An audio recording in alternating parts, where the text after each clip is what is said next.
Good evening and welcome to our Global Mining Special, a partnership between London South East and Red Cloud Securities. Tonight, we're going to showcase some really strong mining investment opportunities from around the globe. For those of you who don't know me, I am Donald Leggett, Head of Investor Relations at London South East, and I'm your host for this evening. Red Cloud are based in Toronto, Canada, and describe themselves as the preeminent global investment bank providing extensive coverage to mining explorers, developers, and junior producers. And tonight, they bring us 3 high-quality investment opportunities, as well as their senior equity analyst, who will be giving us his commentary on these companies and mining and metals in general. So a pretty good package, I think. And we bring a high-quality UK investor audience, that's you guys, interested in global mining investments. In other words, we're going to expose you to life beyond the confines of the London Stock Exchange. Tonight, we bring you 2 ways to invest in lithium. Sigma Lithium Resources have the largest hard rock lithium portfolio in the Americas and are already constructing what may become the world's 4th largest lithium mine in Brazil. So a pretty big deal, I think you'll agree. Which contrasts neatly with E3 Lithium, who are currently developing one of the world's largest lithium brine resources at Clearwater in Alberta, Canada. And E3's aim is to become Western Canada's largest lithium supplier. Our third company is a global uranium explorer and developer called Consolidated Uranium. And in brief, Consolidated are buying uranium projects in the belief that a uranium supercycle is coming. In just 2 years, they've purchased 13 projects in 4 different countries. They really are quite an extraordinary company. And this is where David Talbot's expertise comes in. David is the Managing Director of Equity Research at Red Cloud Securities, and he has been working in mining and metals all his working life. Now as an equity analyst, perhaps for 20 odd years, and before then as a field geologist. So he really knows what he's talking about. His role tonight is to add some context to these companies and a few others he's going to recommend to us. As usual, each CEO has 30 minutes to make their investment case, with 20 minutes spent talking to slides, and then over to you, and you get your opportunity to ask questions afterwards. And if you want to buy stock in Canadian listed miners like Consolidated, Sigma, or E3, the interactive investor trading platform can help. Or if you prefer to trade Sigma on NASDAQ, as most people do, then lots of UK trading platforms cover NASDAQ. Finally, London South East will be hosting a natural resources evening on Tuesday, July the 26th, so roughly in a month's time, at 6 p.m. with 4 special speakers, and I look forward to seeing you all then. That's enough from me. It's time to hear from our companies. E3 Metals Corp has changed its name very recently to E3 Lithium. So you may know it as E3 Metals, but it is actually now E3 Lithium. And it's moved to the top tier of the TSXV because it's doing very well. E3 is developing its 100% owned lithium brine project in Alberta, Canada, covering 600,000 hectares of the Leduc aquifer, one of the largest lithium resources in the world. The most advanced prospect amongst all those 600,000 hectares is Clearwater, which E3 is busy commercializing, and with planned annual production of at least 20,000 tons of LHM by 2026. Clearwater's economics are compelling and come with the added potential to turn Alberta into a major lithium hub. So the sky really is the limit there. The Canadian oil major Imperial Oil have just bought a strategic shareholding in E3. Isn't that interesting? Lithium and a major oil company linking up. And Chris Doornbos, President and CEO, is here to tell us more. Greetings, Chris. Hello, thanks for having me. It's absolutely fantastic to have you on. And you're opening the show tonight, Chris. So whereabouts are you talking to us from? So I'm actually down in Phoenix at the Fast Markets Lithium Supply Conference. Wow. So and where was home for you? Where's headquarters for E3? So we're based in Calgary, Alberta, in basically the oil-centric part of Canada. Well, that's absolutely fascinating. All right, Chris, over to you. No good me explaining your company. You explain your company to us. You've done a great job so far, Donald. Appreciate it. Thank you so much. Excellent. So tonight I'm going to talk to you guys about E3 Lithium. As Donald mentioned, we recently changed our name from E3 Metals, and it really came from the focus that the company has put on developing lithium assets. We are working in Alberta, which is the oil-centric part of Canada. The reason that we feel that the name change was imminent and for us something important is that we are now fully focusing on developing lithium source. So we have a massive resource in the province, 7 million tons, and we're looking to expand that. We also have developed proprietary ion exchange technology that falls into the direct lithium extraction or DLE space that all works for our project, but we believe can work across the globe on brine projects. Our goal is to become a world leader in responsibly sourced sustainable lithium. The opportunity to do that in Alberta is fantastic. We've got a really strong workforce here, even the way that we operate, and this is why when you look at the recent agreement that we've made with Imperial Oil, ExxonMobil, really focuses on the advantages of being in this oil and gas space. And the way that we operate here will be just like oil and gas, and that means that we can do so sustainably. And I'll talk to you guys about that today. So a little bit on the investment. It is big news. It just came out last week. So for us, we've obviously been working on this for quite some time, but we announced it last week. It's the first investment from major oil in a lithium producer and developer, such as E3. And we're very excited to be leading the charge. As I mentioned, we operate in Alberta like an oil and gas company. And one of the things about the aquifer that we're working in, it was discovered by Imperial in 1947. And they have been working in our area specifically, the Clearwater area, since the 60s. They moved out of it in the 90s because it was out of oil, at least in terms of their economic thresholds. And now you're seeing them come back into this aquifer, which they well understand, to help E3 develop it for lithium.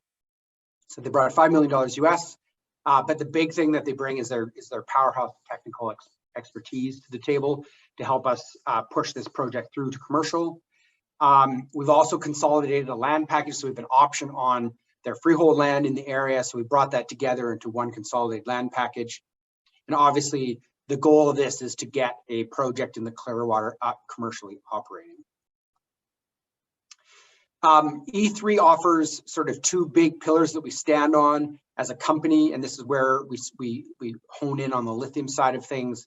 We've got the proprietary technology, incredibly important for producing lithium from brines in the new sustainable way, which is closed loop systems. You're not using evaporation ponds, you're using an ion exchange extraction process. And I'll talk to you a bit about this further in the presentation. It enables us to extract lithium very efficiently without having to have huge land disturbances. And you combine that with the resource base that we have, means we have the two main pieces that are out there that are required to build this project. With the Imperial investment of about 6.3 million Canadian, we now have about 23 million Canadian dollars in the bank. So very well funded at the moment to get us through to the next big hurdle, which the pinnacle of that is the pre-feasibility study that we're working on, but lots of work in between. We have a very solid project that produces battery grade products. Unique in the space right now, very few current operating lithium projects, lithium producers make battery grade products. It's usually refined secondary processing. Because we have the infrastructure in Alberta, we have power, we have people, we have the workforce, we have all the things we need, we can build out the battery grade processing directly here in Alberta. We've been growing a team. Again, another big advantage being in the provinces and that we operate like oil and gas is that we don't have to go very far. Everyone we've hired, except for one person, has been hired out of Alberta's workforce. So extremely exciting. And this is that team. I mentioned everybody but Jonathan Nielsen, who's in the top right on the screen. We stole him from EPC, developing lithium projects. He's our lithium process expert. The rest of the team has been hired out of Alberta's workforce. I'm very excited about these people. Robin and Caroline are down here with me in Phoenix. Caroline's going to be on a panel talking about DLE processing tomorrow. and E3 will be speaking as well tomorrow afternoon. A little bit on the lithium market. I'm not going to go through this too much. When you look at the landscape and being down here, you definitively see this. The two big things that have changed in the last couple of years that have brought lithium to the forefront is that all of the batteries now that are going into the battery market are lithium ion batteries. So all of the battery manufacturing capacity that's being built right now to power everything from computers to cars is lithium ion. So we're all in on lithium batteries. The other big thing that happened where the demand really comes from is the electric vehicle. They consume a lot of product into the cars, and every OEM in the world has committed to electrifying its fleet, at least in part, some of them, their entire fleets. And what that means is that the market for lithium is robust. It's different from other commodities because every new amount of lithium that is required has to be brought on from new production. You can't borrow it from other places. And that means by 2030, nickel, cobalt, those other elements go into batteries. So they're going to steal a market share, maybe 15 to 25% of those markets will be into batteries. Lithium will be over 90% of the lithium produced in this planet will be into batteries by 2030. So it's a very specialty product for the battery industry. It requires a certain quality, and that's where E3 comes in with our extraction processing. We've been one of those companies that hits our milestones. We've been very active in developing this technology over the past couple of years. Last year was a good year for us. 2022 is going to be our banner year.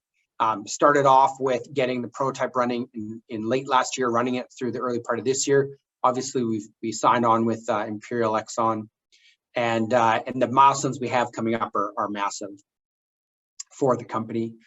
Donald mentioned our economics. So we have a $1.1 billion NPV based on a $14,000 per ton sale price. Lithium, as you probably well know, is currently selling somewhere between $60,000 and $70,000 per ton. I think that's a non-sustainable long-term price. I think you're seeing long-term offtake prices somewhere between $20,000 and $25,000. When you run these numbers at the 20,000 mark, the NPV rises to almost $3 billion. So very, very robust project here, a robust market supporting it. So all the fundamentals you need to build are here. And we have one of the lower operating costs per ton in the space, so $3,600 US per ton of battery quality products. So very strong, very excited about these. We're currently working through our pre-feasibility study right now. And how this looks is it's a closed loop system. So we pump the brine from this aquifer. And the next slide, I'll show you a map of what that looks like. We pump the brine from the aquifer. We put it through our ion exchange process, where we extract the lithium out of that brine, and then we put the brine directly back into the aquifer. So we do not expose it to the atmosphere. We don't evaporate it. We use an ion exchange process to strip the lithium out, and we make a concentrated solution, which is a precursor to any lithium processing on the planet. So we don't do anything new on the back end. We just use conventional lithium processing to make the battery quality products. Lithium hydroxide is what we're aiming for because of the North American market for high nickel cathode batteries require hydroxide. So, and that's where North America is going. When you look at it from the technology side of things, the best analogy to what we're doing is a water softener. So E3's system is effectively just a water treatment solution, but we treat lithium. So that's what we take out of the brine. But the system works like any ion exchange processing, which we're going to have uranium company on here after Sigma, and half of the uranium in the world is treated using ion exchange. Water, municipal water is treated using ion exchange. It's very, very common. It works really well in high flow environments.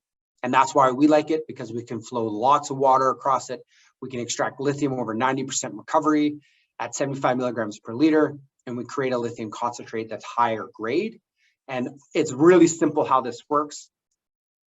As the lithium flows past a column of this material, these beads that we've invented and now are commercializing, the lithium binds to the beads. So by the time the brine reaches the bottom of the tank, all the lithium is attracted to the bead, and there's no more lithium in the brine, and that just flows back to the aquifer. Every so often, these beads fill up with lithium, so we stop the flow of brine and we wash off the lithium, we create a concentrate. The way that we concentrate is quite simple. We just use less of the concentrate by volume than the original brine, so we get all the lithium off in a smaller volume. And because it's only selected for lithium, we get a very pure product. So we get a highly concentrated, highly pure lithium. We're talking 60 to 70% lithium in our concentrate. And when you compare that to a hard rock project, they're sitting between 6 and 7% usually in their concentrate. So we've got 10 times more lithium in a much simpler process. And then we can refine that into lithium hydroxide using what everyone else uses to make the final product. This is our project area. On the bottom of this map, Calgary, and the top of this map, Edmonton. That's 300 kilometers apart. This aquifer is absolutely massive. When it was discovered in the 40s, it started the oil rush in Alberta, and it produced for 60 years in the province at high volumes. And so we're now repurposing this historic oil producer and turning it into a lithium producer. The benefit there is that we have a lot of information. We understand how to produce from this. So the development production risk out of this aquifer is very low, which is of a huge benefit to us because that's where a lot of the risk generally lies. So we're focusing right now on our Clearwater project, as Donald mentioned, which is in the south end of this project. When you look at it from the perspective of what we're doing, this is Farmers Fields, just north of Calgary, which is 1.2 million population, 1.3 million population. We are currently drilling a well. I'll talk to you about that, but the crew from that drill rig live in the area. The workforce is here: welders for pipelines, drillers for drilling, professional staff, the whole, and both ends of the spectrum, everything in between. The workforce is in Alberta to develop this project. Another big advantage we have is a very supportive government. The energy minister proposed Bill 82 last year. It was ratified into law in December. That gave the regulatory authority to the AER, and then the AER is who manages oil and gas. So now the oil and gas regulator, with a long history and a very, very, very efficient system for permitting, is now regulating lithium. And just to give you an example, we got our well licenses. Well licenses in the province take about 4 to 8 weeks to get granted. If it's a production well license, that gives you the ability to effectively mine your project, gives you the ability to extract the resource from the ground. So very, very exciting to have them streamline our development process. Looking at the DLE side of things, it is on the ESG front, very sustainable relative to how lithium is produced elsewhere in the world. Very, very small footprint, 3% of the land disturbance relative to the larger mines. We don't interact with fresh water, so we don't have that freshwater interference, which is really a solid development for us because we're able to produce this very sustainable, which is incredibly important for Europe, especially when they're looking at the total footprint of this project. We're also looking at reducing our carbon emissions. I think this is a big goal for E3 to be on the low carbon side of the development. What this does is it allows us to produce the lithium with a less than 5 ton per ton ratio. And when you talk to people looking for offtake, that's an incredibly important metric that they value your product on. Looking a bit forward into 2022, into 2023, these are our 3 big milestones. These are huge for us because we've been wanting to do these 3 things for years now, and we are finally doing all of them right now. So we're drilling right now today. Alberta's first lithium well is currently in the works. We're probably down about 1,000 meters. Very exciting. I've been wanting to drill this well since 2016. So very exciting that we're putting this well in. This well is going into our actual brine production zone. It's going to test a bunch of stuff that we're really excited to see. There's lots of data and infrastructure in the area, but where we want to produce from, this is that well to test that. We're also looking at piloting our process here very shortly. So we're currently designing the pilot. We expect in construction this fall and now operating in the new year. So very excited to have that happen. And then obviously producing battery grade products is what this is all about. We're currently working with some, as I mentioned, conventional lithium processors to develop that flow sheet. And then we'll, through that, produce battery grade lithium hydroxide to demonstrate to the market and start attracting those critical off-takers that we'll need to build this project.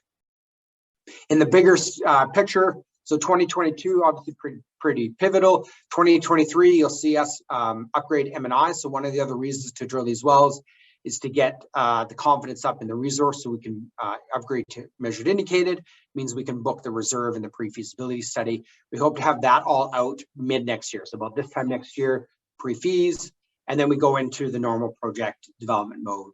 So the next 12 months for us are going to be huge movements for the company. Very exciting about commercializing this, and this is a big step the next 12 months to getting this go commercial. So then after that, we do the detailed engineering design, we look for project finance, apply for all of the permits we require here in Alberta to get the project running, and then we start construction in 2025, hopefully operating by 2026 or so. Right now we're trading about 260, 270. We've obviously had a big, we had a big depression with the market as it did in the last couple months, but with the Imperial news, the stock has been trading very nicely back up to the 260 range. And obviously we're just getting started with that development. So very excited about where we are at and where we plan to go. When you look at the value on a peer comparison basis, we're still about 10 times undervalued relative to our major DLE peers in the space. So I think there's a lot of room for this stock to move as we accomplish some of these major milestones that our peers have accomplished and have seen their value accrete. Excellent. So I'm going to leave it here, Donald, and we can open it up for some Q&A. I'm having lots of questions flood in, so I'll be very brief with my own ones. In practical terms, let's discuss Imperial. In practical terms, how will the Imperial deal be? How will they, as a strategic partner, be able to help you develop the Clearwater project, Chris? What do they actually bring to the party? What are the benefits of having Imperial as your partner? Right. So other than the intrinsic, like we're consolidating the land package, we have the option on that freehold land and the 6 million, little over 6 million they've invested. They've committed to say that slowly, us. Chris. They give you their land package. You get access. We have an option on the freehold land. Yeah. So that's a big deal, though. Don't rush that. That's a big point. It's a big point because they're the only people in the world that could give us that land option. So we can get, like, the $6 million is important. Obviously, it gets us all the way through the pre-feasibility study, but you can raise money on the market. What you can't get on the market is that land. So 100%, pretty critical. It was the impetus to start the discussion with them, was around the land. And we've been working with them for 3.5 years, just as an industry partner, right? Because they have that freehold land. Now that we have an option on it, it certainly secures that under the E3 banner. And promotes us going forward. A big piece of what they're bringing to the table is also their expertise. So, they have a well-oiled, pardon the pun, machine that enables them to, they in Alberta, they treat huge amounts of water in their oil operations. They understand how to move water, how to treat water, because they need to do it for their oil operations, because all oil comes out with water of some form, and you have to manage that. So they have lots of skill set in that area. They also have obviously very sophisticated drilling completions team, reservoir team, all of that sort of stuff. And so they're bringing that as basically as an advice. You can think of it as advisory to the company. So they're providing that expertise to us. They're providing data. More importantly, they were the owner and operator of this field for most of its life. So they have the history in it. They have the data. They have the expertise for developing this particular aquifer, because it was their bread and butter in Alberta up until the 90s. And reputationally, having Imperial on board is quite a big deal. I think so. It's the only major oil company that's invested in lithium. I think you're going to see more in the future. I think there are oil companies out there, the big ones that are kicking tires, looking for how to get into the space. But yeah, I mean, it bolsters that. I think that from the perspective of an oil and gas company, nobody knows the market for oil and where it's shifting and what the impact of EVs is going to be on it than an oil and gas company. And having worked for Suncor, Petro-Canada in the past, we get exposed to that type of knowledge and that database that they have and they track. So they understand what's coming. They understand what the 2030 predictions of EVs on the road is going to mean for their bottom line and their sales of petroleum products. So I think it makes a lot of sense. And they also are excellent operators in Alberta. So that let me just ask this really basic question. You're actually drilling for brine rather than drilling for oil. Yeah. So is it as simple as you can roll out lots of different wells? Yeah, exactly. So when we look to put this into commercial production, we would drill, our PE outlined 60 wells that we would drill to produce the brine that we needed to make this project produce 20,000 tons. And how much does it cost to drill a well? About $1 million, $1.5 million, depending on where you're at. Okay, so that's absolutely fantastic. Now, and that's all in our PA. It's on our website. People can dig into that and look at the economics. Okay, now to the questions which we're getting from the audience. Josh Cole. So take a bow, Josh. Josh is a regular. He likes to ask questions. I'm glad somebody does. What makes you? Oh, this is a tough one. What makes you different? What makes you special compared to the other planned projects? It appears. Oh, he's being a bit nasty. He says you're behind others in the space, such as Lake Resources, Clean Tech Lithium. We work with Clean Tech. We know them. They're nice guys. How will you encourage end users to take your lithium instead of theirs? So there's quite a lot in there. Yeah. Look, I think let's just look at it from a peer comparison. You know, there's going to be a big enough market for lithium that I don't think we're going to have to be competing for our products. I think if we produce a battery quality product, we're going to have no problems attracting an off-taker. There's lots of interest here at the conference.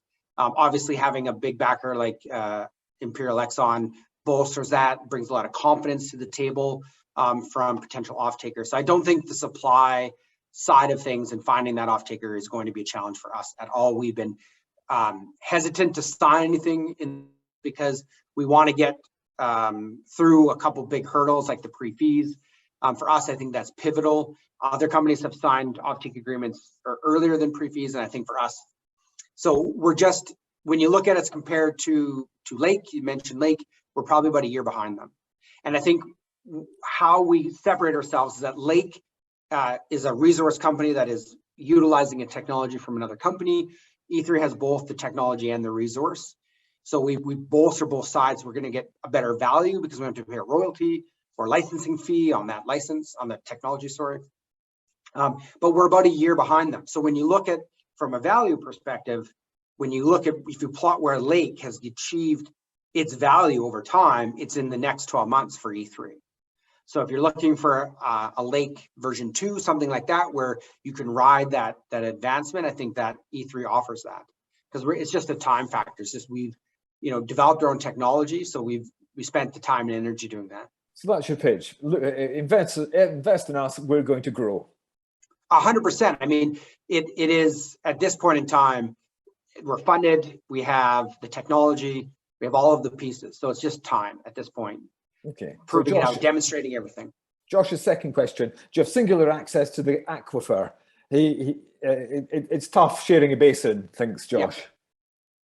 So if you look at where we're developing, the reason we picked the Clearwater area is because it is a 45-kilometer wide aquifer, and there's only one small little bit of petroleum production that's about 1 kilometer wide and about 13K long, and we have about 60 kilometers by 40 kilometers. So I would say 2% of the aquifer still has a bit of oil production in it. The rest is completely open for us to be able to produce the brine as needed. And so we're not, in an aquifer perspective, we don't compete with other producers. Do off-takers prefer brine lithium or hard rock lithium? What's that, sorry? Do off-takers prefer to buy brine lithium or hard rock lithium? I don't think they have a preference if your sustainability is equal. So first metric that people we talk to have is purity. Obviously, you have to meet that specification because they have to warranty the batteries, and so the purity is an important piece of that. The next question is, what is your sustainability? What is your carbon footprint? And so I think that the DLE projects, and not brines writ large, but direct extraction brines, offer a sustainable process that nobody else in the space can offer, because we don't have that big environmental footprint. We don't have that big land disturbance that hard rock mines and salars have. And it's just inherent to the way that we process, right? We didn't have to engineer that. It's just because we have a closed loop system, it's an ion exchange, a series of ion exchange columns rather than an evaporation pond. We have a very small footprint. We don't have the land disturbance. Okay. So I think that bolsters us, puts us ahead from an off-taker perspective because of the ESG. And how do you plan to transport your lithium to end users, he asks? So our plan right now is to make lithium hydroxide. Lithium hydroxide packages up in basically vacuum packed containers and shipped by rail. So it's a salt. That lithium hydroxide looks like a salt. Okay, how interesting. All right. Peter Hodgkins, what's the wear and tear on the beads? So he's talking about your technology process, which is unique to you. What's the wear and tear on the beads? How often do they need replacing? Are the beads washed down with acid? I missed that bit. So the beads definitely have a lifespan. And one of the things, the best way to look at it is from a cost perspective. So you look at our economics, we estimated about $16 million a year in the basically manufacturing and running through the beads that we have to produce 20,000 tons a year. So when you look at from a operational perspective, it's pretty small. It's a pretty small line item on our costing, and it does all of the hard work. But it definitely has a lifespan. We do use an acidified solution to strip the lithium, which is common in ion exchange processing. And obviously that has an impact as well on the lifespan. But the trade-off for us is that the kinetics are very fast, like we're talking minutes. And so what that means is we can flow higher volumes of brine. We're also able to get it down to the grades that we have. So we're 75 milligrams per liter. And for that, to get that economic, you have to flow lots of brine and you have to get recoveries in the high 90s. And that's what we have. So the two combined enable us to make a very economic project. And the cost of the materials is so basically inexpensive relative to the grand scheme of things that I guess the short answer is it lasts enough that we need it to last to make the project work for sure. Okay. You've got $23 million Canadian in the bank at the moment. The question is, does that take you through to December 2023? Yes. Yeah. Fantastic. Current budget and financial model, we're into 2024 before we need to raise any additional capital. So in between now and then, the pre-feasibility will be out. Okay, and a quick final question from an analyst, Gaius King. He says, quick question, do you recharge to aquifer after you've extracted the lithium? What distance will you need to pipe it from the original extraction hole? Yeah, thanks, guys. I would say right now the PEA outlined, so we do put it back in the aquifer. So we pump it from one side, we put it back in another. It's called a water flood or a sweep. There's two thought processes, and right now we're working through with our engineering team headed by Kirsten, looking at you either sweep in a line or you sweep little sections. And so we're working through that right now, but all the brine that we take out will go back into the aquifer. That's how we maintain pressure support. So there's lots of background pressure. There's 1500 kPa of background pressure in this aquifer, which means we can pump it for a very long time without having to replace the water. But in terms of managing the aquifer over the lifespan of 35 years, we will be putting the water back in. And what you would basically do is you create a sweep and you're just basically stepping away over time as the lithium void water moves across the aquifer as you pump from the other side. So we call it the aquifer management plan. It's a pretty important piece, just like any mine plan of how you develop your resource. And that's what the technical team, and that's one of the things that Imperial can bring to the table as well, is their reservoir modelers. So we're looking forward to working with them. But yeah, that is a critical piece to it, the aquifer management plan. Chris, you've been a complete star. You got through an enormous number of questions in a very short time there. Well done. We really appreciate that. And enjoy your conference. I hope it goes well, and I'm sure your project will go well. It sounds terrific. Thank you. Yeah, so we're much. very excited. Thanks for having us on, Donald. I think our audience are excited as well on your behalf. So well done. Excellent. They can reach out at any time. Next company up, Sigma Lithium is a Canadian exploration and development company focused on developing its 100% owned Grota de Chirolo hard rock lithium project in Brazil, with the feasibility study stage project expected to start commissioning by the end of the year. The project hosts the largest hard rock lithium deposit in the Americas and potentially the world's fourth largest lithium mine. Phase 1 is fully funded for $111 million US and is targeting 220,000 tons of lithium spodumene concentrate annually, with 2 phases to follow. So phases 1, 2, and 3. Estimated production costs are $455 US per ton, which would make Sigma one of the world's lowest cost producers. And here to talk to us about it tonight is Jamie Flegg, and he's the Chief Development Officer at Sigma Lithium.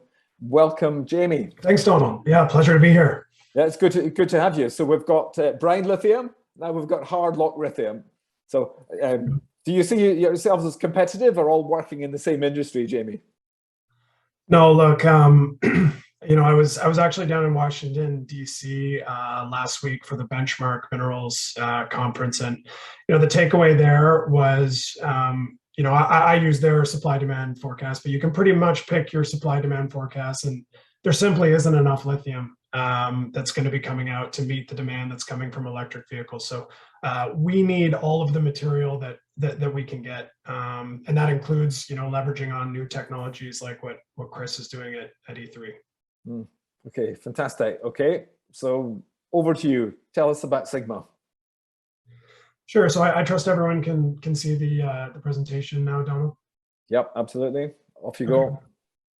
Yeah, great. So thanks again. Really happy to be here. Yeah, as Donald mentioned, I'm Chief Development Officer at Sigma. I actually just joined in March, and so still pretty fresh. But I think that's great because it allows me to convey to you folks some of the things that really excited me about the opportunity and what we feel is a really compelling and frankly still underappreciated story. And so let's get into it. I will be making forward-looking statements. This language and this presentation will be available on our website. And so just, I guess, kick off with the elevator pitch. As I kind of mentioned at the top, the lithium market is in a really interesting place right now because on one hand, you've got this tremendous demand growth, unprecedented really, which is coming from the world transitioning from fossil fuels to electric. But on the other hand, you have supply where, you know, car factories and battery factories and other widget factories can be built fairly quickly, right? But upstream in the sourcing raw materials, this is much more complex and takes a lot more time. And so we're seeing this situation where literally there's not enough supply to meet the demand that's coming from this energy transition. And as a result, what we're seeing is steadily increasing lithium prices, with most commentators projecting a supply-demand imbalance essentially to continue through the decade. And why I mention that right up front and why it's really important for the Sigma story is that we are uniquely positioned to capitalize on these market dynamics, being one of a small handful of development stage projects which will go into production in the next year. And so our Grota do Cirilo project in Brazil is fully funded and is currently in construction. And we expect to begin commissioning, to start commissioning at the end of the year to produce a high quality lithium concentrate product. And the project itself is world-class by pretty much any metric, but in terms of scale, we anticipate run rate capacity of over 530,000 tons per year of lithium concentrate. If you think in lithium carbonate equivalent terms, that's around 72,000 tons of LCE per year, which would put us among the top producers of lithium globally. And in terms of quality, the product that we produce is extremely high quality, and this is primarily due to three factors. We have one of the highest grade hard rock lithium deposits in the world. We have these very large and coarse spodumene crystals, and we have extremely low impurities. And we'll talk about it in a minute, but suffice to say that this very high quality product enables our offtake partners, or the folks that actually convert the concentrate to the hydroxide, which is used in batteries, to generate higher margins than they could comparable material. And the proof is in the pudding when you look at our offtake partnership with global battery maker LG Energy. And finally, ESG, this company was actually founded as an ESG company and wanted to get into lithium to support the kind of EV revolution. And so ESG really drives all of the business decisions at the company and has since inception. You know, on the world stage, our co-CEO, Anna, is a global thought leader on sustainability, attending United Nations dialogues, COP25, COP26, and right back to our local communities where we've provided a tremendous amount of support and have seen that reciprocated. And I think the attention that we've paid to this aspect of the business is the reason why we are currently in the position we are with a social license and an operating license and heading into production.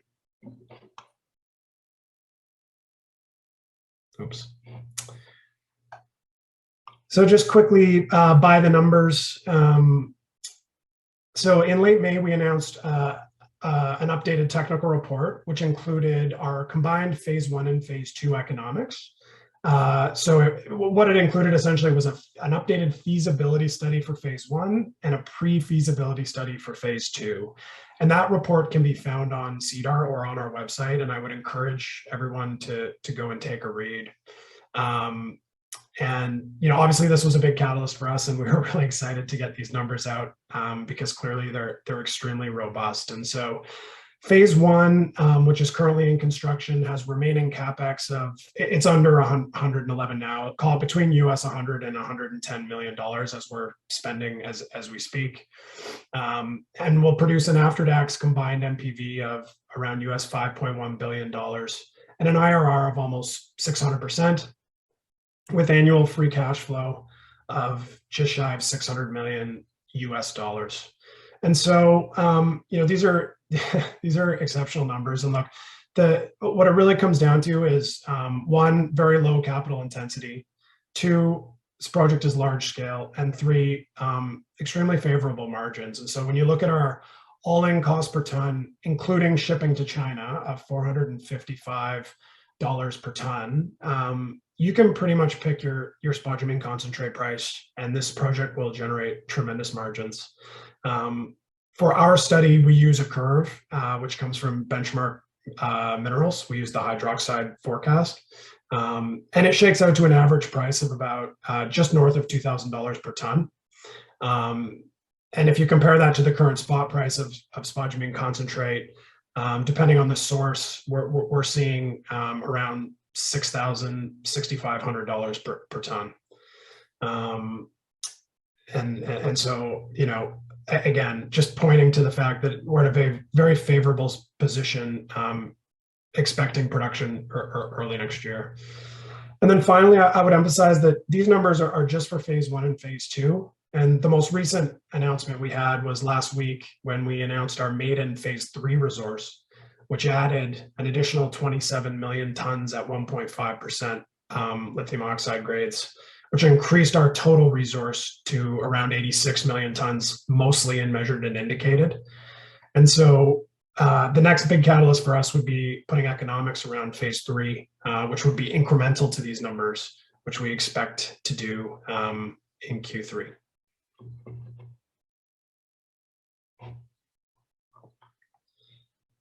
Just quickly on the corporate structure, really strong balance sheet. We've got over 100 million US dollars of cash and no debt currently. And this is on the back of a $140 million equity financing we completed in December, which fully funded the phase 1 construction. On the shareholder register, I would note BlackRock is our second largest shareholder. They participated in that December financing. They wrote a 50 million US dollar check. They've actually been in since the IPO in 2018, and we're very close with them. They've done a tremendous amount of due diligence. And so we were really happy to see them come in a big way in December. Would also point out our largest shareholder, A10, who owns 48% of the company. A10 is an impact advisory private equity fund in Sao Paulo, Brazil, that is entirely made up of members of our management team and board. And so, in other words, management owns 48% of the company and is 100% aligned with all of the shareholders. And then finally, just pointing out, one of the things we've been working really hard on this year is getting out in marketing and increasing liquidity. And you can see the result of that effort in our share chart. Again, they hired me just in March to help with these initiatives. Historically, the company has been totally focused on executing at the project level, have done very little marketing historically. And so, we feel undervalued, and our view is that there's a lot of low-hanging fruit in the way of just starting to do events like this. We've been doing the conference circuit. We're starting to do more kicking off, retail marketing strategy, these types of things, which will hope to get the liquidity up, increase the breadth of buyer that can come into the stock, and hope that we make sure that we get the re-rate that we anticipate that we deserve as we move from developer to producer. So as mentioned earlier, the project itself is in Brazil, fantastic mining jurisdiction. We're in one of the largest mining provinces in the world, and the infrastructure to suit. And so access to a nearby port, access to water. The water we use is non-potable. We actually have to treat it before it goes into the plant, and we recycle almost all of it. So the project is almost water neutral. Excellent access to power, 100% renewable power in the form of hydroelectricity with transmission lines running to site. And in terms of access, the local town is a city of about 50,000 people. It's a 25-minute drive on paved road to site from the hotel you would stay at if you came to visit us. So just a really great place to be building a lithium operation. And this is what we're building. And I mentioned the phases earlier, so this is just a good visualization. So phase one is our Shusha deposit. This is currently in construction, fully funded. And again, our recently updated feasibility study shows annual production of 270,000 tons per year of our high quality lithium concentrate. Phase two is our Bajero deposit, and is anticipated to roughly double our annual production to just over 530,000 tons per year. And again, we just released a pre-feasibility study for phase two. The plan would be to begin construction on phase two essentially as soon as phase one is commissioned, and starting some of the early works on that build as early as later this year, with anticipated production from phase two coming in 2024. And then finally, phase three, which, as I mentioned, we were really excited to put out our updated resource on, which added 27 million tons of 1.5% material. So really excited to get this PEA out to continue to add to the growth profile of what is already a really robust project. And just to get you situated in terms of where we stack up. So on the left side, you see where we sit next to other lithium producers. The light green bar for us is our phase one, and the light gray bars are essentially this year's estimated production per Benchmark Minerals forecast. So, if we were at our run rate capacity this year, we'd be in, call it the top 5 producers globally of lithium.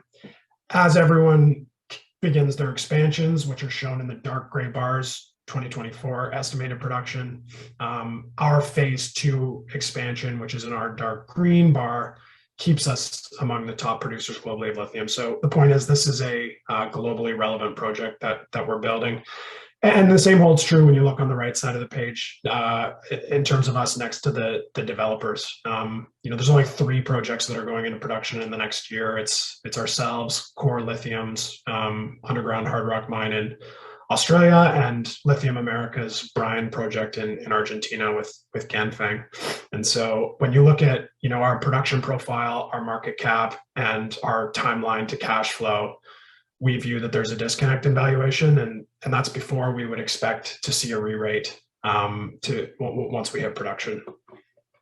And this is the major catalyst, obviously. And so construction continues to progress really well. What you can see here on the photo is the foundations for the plant and equipment starting to go in. The run-of-mine pad and the foundations for the crusher. And so, as it says, we're about 24% of the way through construction. We have a much more fulsome construction update coming out shortly with some really good drone footage, et cetera. And we'll plan to continue to do monthly updates as we near commissioning. Next steps for the plant site, which is what you're seeing here, are finalizing the foundations and then actually putting up the plant equipment. So civil engineering and electromechanical work primarily. And then at the deposit, next steps are basically pre-stripping and then kicking off mining so that we have the feedstock to feed the plant once it's commissioned. As mentioned previously, the phase one capex is fully funded, mostly through our cash balance, but also when you consider our project finance term sheet with SocGen, we have, call it US $110 million left to spend. And I think an important point here, because I anticipate getting the question. So these numbers are from the updated feasibility study that we announced about a month ago, and so are very recent. And I think that's important to note in what is now an inflationary environment, right? I get the question a lot. So what gives us comfort in these numbers, and we are comfortable, is the recency of these estimates, but also the fact that a lot of these quotes are, you know, deposits down and being spent as we speak. And so the combination of those things are what really gives us confidence in this number. And then I would just add, you know, when you compare this capex number to our $5 billion NPV, and you know, obviously the capital intensity is very favorable, and so this starts to let you wrap your head around, you know, the economics, 600% IRR and 3-month payback period at you know, fairly conservative lithium prices. And this is a big reason why you know, the economics are robust. So we have this very high quality material, and as mentioned at the top, we're sitting on one of the highest grade hard rock lithium deposits in the world, and it's got very, very low impurities. And these things are very, very important for lithium processing. And then combined with our large and coarse spodumene crystals, as I said, it actually allows our offtake partners to produce higher margins, because it takes less of our product to produce a ton of hydroxide than it does similar material. And so another offset or outcome rather of the quality of our deposits is that it enables us to use a very straightforward processing flow sheet. So just by crushing and using dense media separation and a little bit of separation, we can generate 60 to 65% recoveries, and that's before having to use any sort of flotation. And so as a result, obviously this leads to lower operating costs, but it also enables us to not have to use any harsh chemicals, and it allows us to use 100% dry stack tailings. And so this has material positive environmental implications for us. And again, this was as I mentioned in the highlights, that this is a key kind of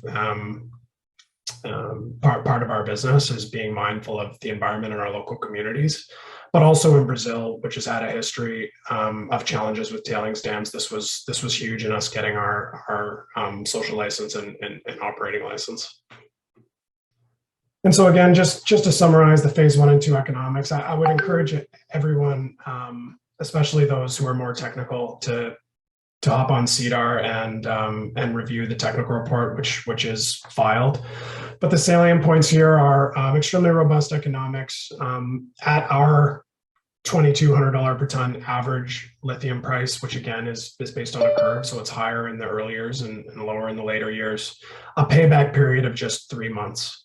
And these are a result of all the project characteristics we've discussed so far. And again, just for phase 1 and 2. And so really looking forward to the phase 3 PEA, which should come out in Q3. Would also just note here, as we look to expand into our phase 2 project, relatively low capex for that build as well, of $76 million US. And that is primarily the result of, and just go to the next slide. So some of the early works has already been done for the phase 2 build as part of the phase 1 capex.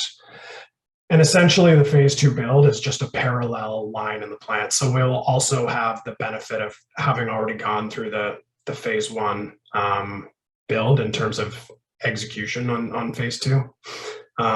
And again, this photo should help you to visualize what we're actually building, and you can kind of superimpose this on top of the construction update photo. Again, just highlighting our fairly straightforward and highly mechanical process. Am I running out of time, Donald? You are indeed. one or 2 minutes. Thank you. Okay, that works for me. So let's finish up on upside. So as I mentioned earlier, this company has been run essentially like a private equity asset, totally focused on getting into production. But we have a very large land package. It's over 19,000 hectares, and there's 9 known past producing lithium mines on the property. Only 4 of those have been incorporated in our current resource. And the phase 3 resource that we just came out isn't included in that. So there's a tremendous amount of exploration potential which is yet to be explored. And this is, it's already started to bear fruit when you consider the phase 3 resource we just put out, which was our NDC deposit, which we discovered between 2 of the past producing mines. And so, would just underscore that. So these 2, on the right-hand side, I guess you can't see my cursor, but the 2 phase 3 boxes on the right-hand side of the screen are 2 of the past producing mines. Those are currently incorporated in the resource, already small. But as we continued to drill that gap zone NDC, it became evident that that was the obvious actual phase 3. And so these 2 other past producing mines are now being contemplated as a phase 4. At some point, we'll cut off the phases and we'll just continue to add to mine life. But when you talk to the folks on site, the view is that this is a generational project. We just have to do the work to go and drill out the large land package. And then finally, because Donald's going to yank me here, but again, huge focus on ESG. And I think, really important part of the story, because the work that Anna has done over the past 10 years, not only globally, but locally, in terms of providing jobs for the local folks, providing education for local folks to join the workforce, daycare centers, so single parents can come to work. Huge impact during COVID, providing food, water, medical supplies. Really strong attention paid to supporting our local communities, and in reciprocity, they've showed a tremendous amount of support for us. They really want this built, and again, that's the reason why we are where we are today. So I can park it there, Donald, if you want to open up to questions. Great. Okay, let's jump in quickly by tell us when you think mining will commence at the mine. Yeah, so commissioning at the plant will begin end of year. We would expect to have first production, call it late Q1, early Q2. And will you ramp that early production up? You talked 270,000 tons of spodumene. How long does it take you to get to that number? Yeah, it's a fairly quick ramp because of the pretty straightforward and highly mechanical process that I referenced earlier.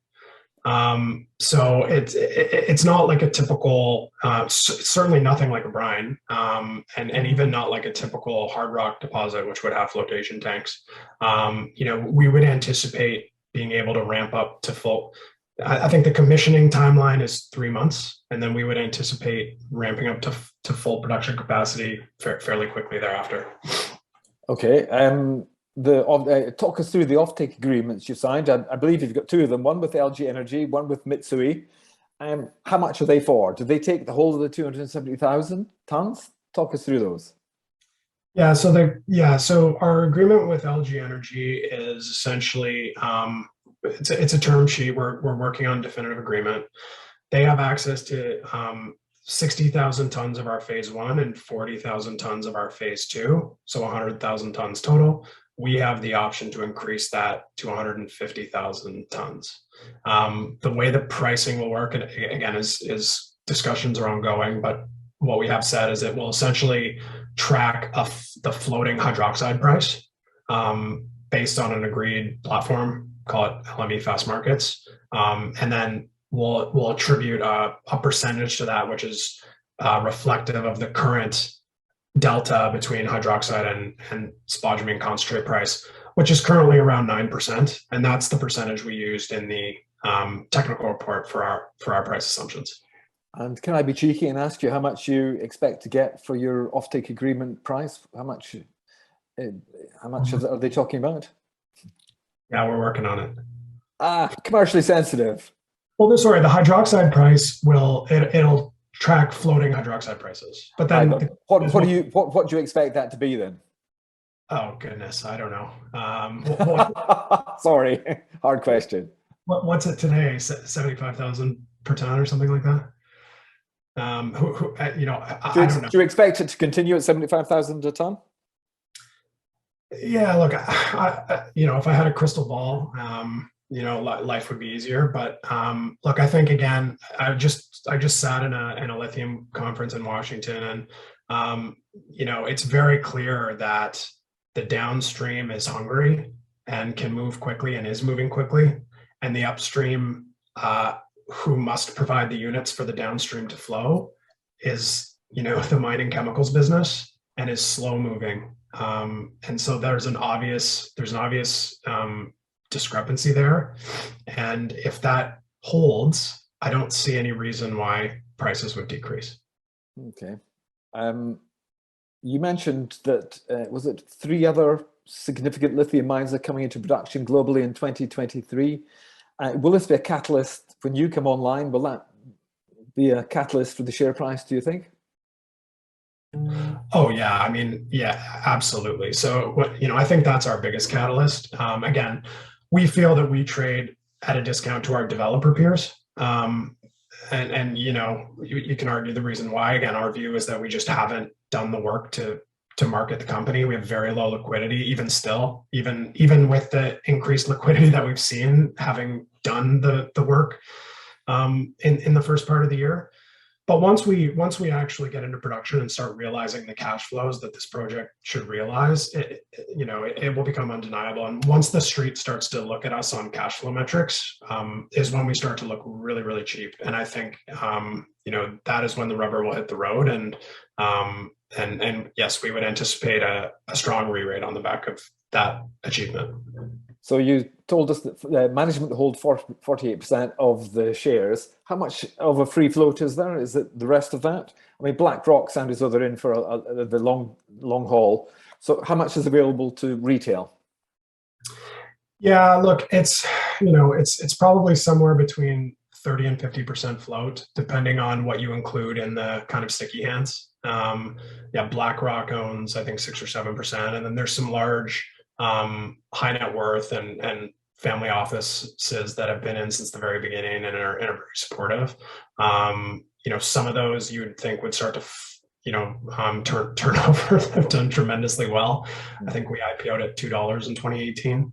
And so look, but for retail on the NASDAQ, for example, there's plenty of liquidity. We've got the thing now trading around $8 million US per day.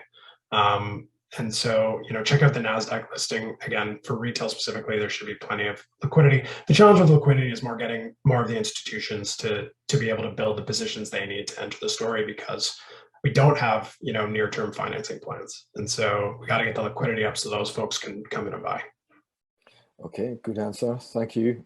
Pete Higgins, he goes through the lithium resource numbers, and then he says, how much bigger does the team think the minerals resource could be? Yeah, I mean, that's a forward-looking question, which begs a forward-looking, I guess, answer. But again, when you talk to the folks on site, it's like the assumption is this is a generational asset. There's lots and lots of lithium. We've only incorporated 4 of the 9 past producing mines into the resource. And that was when we narrowed the 30 targets down to 10 based on the 200 known pegmatite occurrences on the property. And so we just it's hard for me to give an exact answer. Like, we see this easily going through 100 million tons again. Very forward-looking statement. But we just have to go out and spend the time and money to do that drilling work to get the resource up. Okay, final question. You'll be delighted to hear a final question. I'm letting you off the hook. Josh Cole asks, or maybe not an easy one, can you speak on the conditions in Brazil, Bolsonaro right now? Seems like there's some serious geopolitical worries related to Bolsonaro's mining policies as of late. So what are Bolsonaro's mining policies and why are they troubling? Yeah, look, I won't speak specifically to the politics, but I will say that so far, and I come from a private equity background where we were very conservative in terms of the jurisdictions that we would invest in, basically just Canada and the US. And so, that was probably the number one consideration for me coming to Brazil. And so far in these first 4 months, I've been tremendously impressed. Huge amount of support from both the local communities, the local governments, state, and kind of all levels of government. I think partially that's due to the work that the Sigma team has done over the past 10 years, being in Brasilia, being in Belo Horizonte, building the relationships, building the project in the right way in terms of making it environmentally friendly and sustainable for the local communities. And so we've seen a tremendous amount of support. It's not something that keeps me up at night. JB Flegg, I'm so sorry, I'm going to have to cut you off in your prime. That was terrific. What an amazing project. I think you will have no problems in Brasilia and Belo Horizonte. You're going to have a ball, thoroughly enjoy yourself. Consolidated Uranium next. TSXV and OTC QB listed Consolidated Uranium was created in early 2020 to capitalize on an anticipated uranium market resurgence using the proven model of diversified project consolidation. Philip will explain in a moment what that is. And so far, Consolidated has stakes in 13 different projects in 4 different countries, USA, Canada, Australia, and Argentina. The portfolio is diversified across geography, style of development, and deposit type, and all the assets are in top uranium and mining jurisdictions. We're delighted to be joined by Philip Williams, Chairman and CEO at Consolidated Uranium. Thank you, Donald. You took the words right out of my mouth. That's a very good introduction. We are a global uranium developer. I'll take you through exactly where our projects are. And a very new company. We've only been around for 2 years, but we've been very aggressive building our portfolio. But our real focus is on our near-term production assets in the US. These are past producing mines. And you can see from the picture on the front page, we have this is our Tony M project in Utah. It's got a tremendous amount of infrastructure because it was in past production, and it could be moved ahead rapidly as market conditions continue to improve. And we'll talk about that as we go. Forward-looking statements.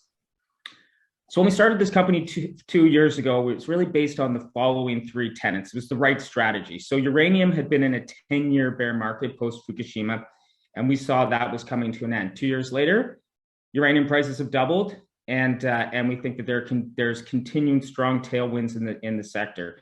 And this consolidation strategy that Donald pointed out, this strategy was proven in the past bull market, and I'll explain to you why and give you an example of that and the kind of trajectory that we think we can take on that basis. And so we've been focused for the last few years on building the portfolio through M&A. We're now switching our model to advancing the projects in our portfolio through work programs. And you'll see in a second that we've got drill programs underway at our main projects in the US, and we're going to start doing work on our other projects very shortly. We're also built it around the right team. So the company was originally founded by the founders of Next Gen Energy and Mega Uranium, names that you may or may not be familiar with, but these are bellwethers in the space. And over the last 2 years, we've added to our board and management team significantly, particularly in the area of technical expertise. And I'll show you that in a second. And then the right assets. And this diversified approach was taken for a reason. Uranium is an extremely difficult commodity to develop, historically speaking. And so we wanted to put assets in the portfolio in different geographies at different stages of development and different deposit types. In case we had any issues with one particular geography or deposit, we had other projects to fall back on.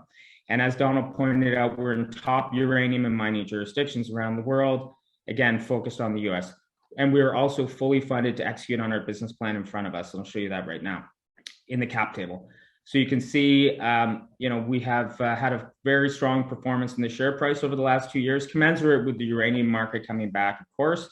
We have over $28 million in working capital. We've raised $50 million in the last 2 years, primarily from institutional investors, some of whom are listed on the page here. There's many other institutions behind this that we don't list. I will highlight that Energy Fuels is our largest shareholder at almost 18%. Energy Fuels is one of the top US-based uranium mining companies, and they got this position through the transaction that we did with them, where we acquired the projects in the US. And Dave Talbot, who many of you are familiar with, covers the company. This is the team. Myself, I've been in uranium since 2006. I was a sell-side research analyst for many years. I joined the buy side and worked at an investment fund based in Toronto that we managed over $1 billion in assets with a significant focus on uranium. I then went into investment banking for several years, banked a lot of the uranium companies in the industry. And then in 2017, with some partners, I started the first and only uranium royalty company, which is now public. And I came over to Consolidated 2 years ago. As part of my background, I spent a lot of time in the field looking at uranium projects. I've been to over 100 projects around the world, including many that we've purchased as part of the portfolio. I won't spend any time on the rest of much time on the rest of the team, other than to point out this transition from M&A to actual project level work made it so that we needed to bring technical expertise to the team. Late last year, we added Marty Tunney. He's a professional mining engineer. He's permitted and built mines in the Americas. And Mark Chalmers, the CEO of Energy Fuels, recently joined the board as part of the transaction with them. Mark's a 40-year mining engineer. He's built and operated uranium mines all over the world and has been a tremendous addition to the team. Talk about consolidation being a proven strategy. I think this slide's instructive to the kind of opportunity there is for investors in the uranium space. And it's really a tale of two kind of business plans. So when we first started the company 2 years ago, we put together the chart on the top of this slide here. And this tracks Mega Uranium, which was one of the consolidators in that first big bull market in the uranium space, which was in 05, 06, and then early 07 when uranium prices made all-time highs. And you can see in this chart, so uranium prices had gone from went from $20 to $66 over this period. Mega completed 9 acquisitions, raised significant capital. The share price increased 3,400%, and the market cap of the company went from 15 million to 940. So again, this was our business plan. Now, 2 years later, the chart on the bottom shows our performance. And over a similar 2-year period, we've seen uranium prices go from 27. They peaked at around 64.25. They pulled back now into the high 40s. We completed 80 acquisitions. We've raised a significant amount of capital, had a great increase in our share price, up 1,800%, and our market cap went from $2 million when we started the company. It peaked at 200. It's pulled back to about 150 million now. But I think what this is instructive of is to show that there's a significant amount of runway in uranium equity valuations. If you're a believer that the uranium price is going to go back to those highs that we saw in 2007, it went up to about $137 per pound.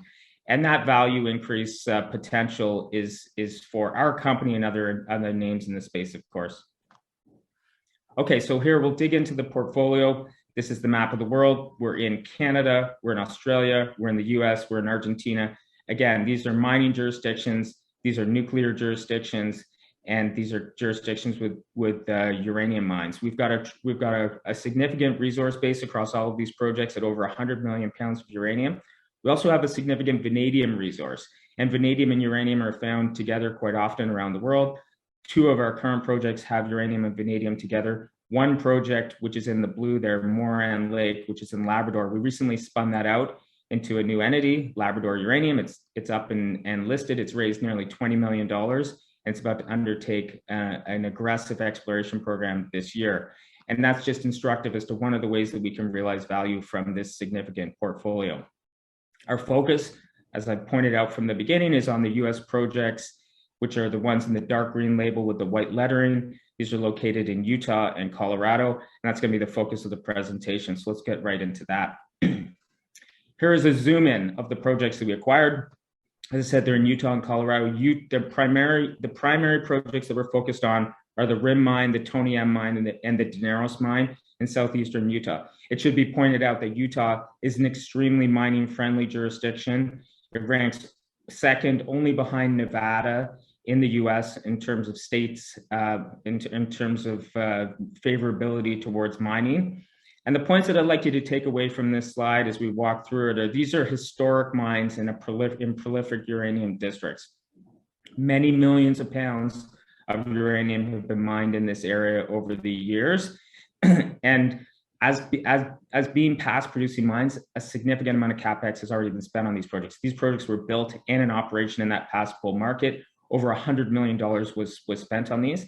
And what that means is that's money that we do not have to spend in order to move these back into production. Our CapEx, we're anticipating to be very, very low, in the single-digit millions of dollars to bring these mines back into production. There are historic uranium resources in all of these projects with exploration upside. We're drilling these projects right now, both to confirm those resources and expand upon them. And I'll take you through that in a second. What's also critical about these projects is all the state and federal operating permits are in place to bring these back into production in a very near term. And what that does is it saves us time, particularly 3 to 5 years is the estimate. If you wanted to permit a new conventional mine in the US today, that's the length of time you're looking at to get those permits. We don't have to get those permits. Those permits are all in good standing right now. So what we're doing right now is we're completing those drill programs and getting ready to make a production decision on these mines towards the second half of the year. And why we can make a production decision over that time period, it's not just that they were built, not just that we have the operating permits, but that we have access to the Energy Fuels White Mesa mill. And one of the vagaries of conventional uranium mining, of course, is that you need a mill to process the ore. There's only one operable licensed mill in the US today, and that's the Energy Fuels mill. All of our projects are in trucking distance. And importantly, we have a toll milling agreement with Energy Fuels to process our ore at the mill. We'll talk about that a little bit more here, because the transaction that we entered into with Energy Fuels to acquire these assets was more than just an asset purchase. It was a proper strategic alliance, which had kind of 3 agreements behind it. The toll milling agreement, which I just touched on, which is a tremendous asset for our company, in that we are the only company that has a toll milling agreement with Energy Fuels for access to the mill, meaning we're the only one that has guaranteed access to the mill other than Energy Fuels itself. So our peers who have conventional assets, and they might be past producers with all the CapEx spent, they might have their operating permits in place, but if they don't have access to the mill, they don't have anywhere they can actually process that or turn it into yellow cake, the product that you'll ultimately end up selling. That strategic alliance also includes an investor rights agreement, which governs the Energy Fuels' rights as a large shareholder in the company. It includes equity participation, so they can maintain their pro rata position in our company and future equity financings and that board seat. The third part of the alliance is this operating agreement, which I show there on the bottom left-hand side of the page. And what this means is that we get access to the full Energy Fuels team to move these projects ahead. And here's what that looks like, and why it's important to us. First of all, as a small company and understanding that we wanted to move projects ahead, we'd need to build up our own team, and we're starting to do that. Under Marty, we have 2 geologists and a permitting person on our team, but we also get access to, under the operating agreement, the full Energy Fuels team within all the different disciplines that you need to actually turn on and operate mines. But importantly, we don't have to employ these people full time. We get to second them to our projects as needed, and of course we pay for it. But I think it's a big distinguishing factor between us and some of our junior peers who don't have access to such a substantial team. Particularly these Energy Fuels people, they've worked on these projects before. They were on these projects when they were in past production, so they know exactly what to do in order to bring them back into production. So now we'll talk about the projects individually. Tony M, which is the largest resource of the project. Again, this was a historic mine. Over 1 million pounds of production has been taken out of this mine up until 2008. As I said, it's got a significant resource at almost 11 million pounds of uranium at a very strong grade. This project has tremendous infrastructure. So we talk about 18 miles of underground development. In the 80s, when this development was put in, it cost $60 million. That's part of that 100 million I talked about before, and that's dollars that we don't have to spend. We can effectively go right into these workings and get right to the ore face and mine almost immediately. There's also significant surface infrastructure. I showed you in the picture at the beginning, and more in the picture here. $15 million was spent by Denison in the 2000s putting in this infrastructure. It's all in good shape, and we can immediately use that when we start production at this mine. The project was well drilled. There's over 6,500 holes, 1.5 million feet of drilling. We're very, very confident in the resource here. What we've just completed is an 8-hole program inside that blue circle in the plan map there to basically confirm the historic resource and bring it up to a 43-101 current resource, which we should have out in the next couple of months. Following that, we'll undertake a PEA on this project.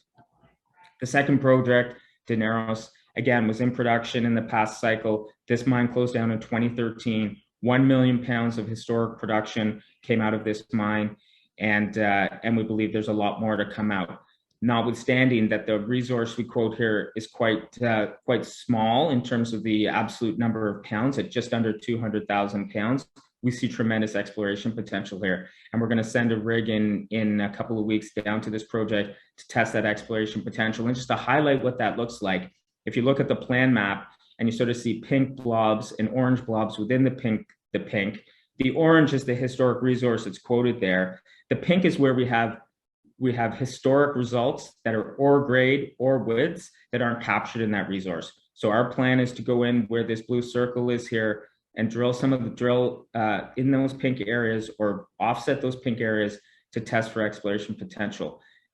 Beyond this area here, trending to the northeast about a mile, we've seen, again, the historic results that are ore grade and ore widths that we can follow up over time. So the potential is tremendous for this project.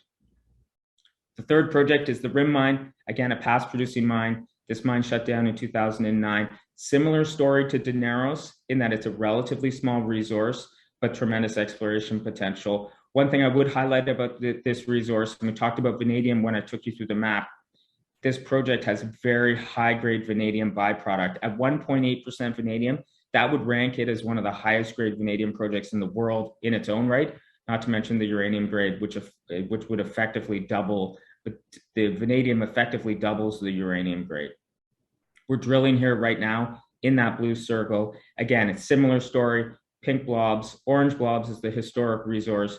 We have historic results that aren't calculated in that resource, where we have ore grades, ore widths that we're drilling within the blue box circle to extend that mineralization, and we'll have results from here very shortly. I mentioned we're fully permitted. Just to hammer that point home, here's the list of all the permits we have. You can see everything's checked that is required. The important permits are the plan of operations from the BLM and the mine permit from Utah State. Those are the permits that I mentioned would take 3 to 5 years to get, particularly now where a new mine would require an EIS. These permits were kept in good standing. I mean that we can turn these mines on very, very quickly as market conditions continue to improve. I'll spend a second talking about the US and why it's a very important jurisdiction and why we're extremely excited to have projects in the US. The US is the largest consumer of uranium because it has the largest fleet of nuclear power plants. Yet it has a very small domestic uranium production.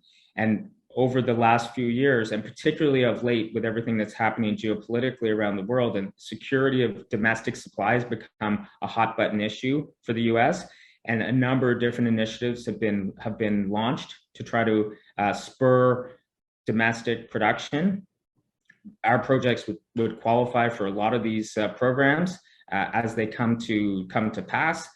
And what it means in terms of valuation is that US-based US producers tend to trade at a premium valuation, particularly if they have near-term production potential.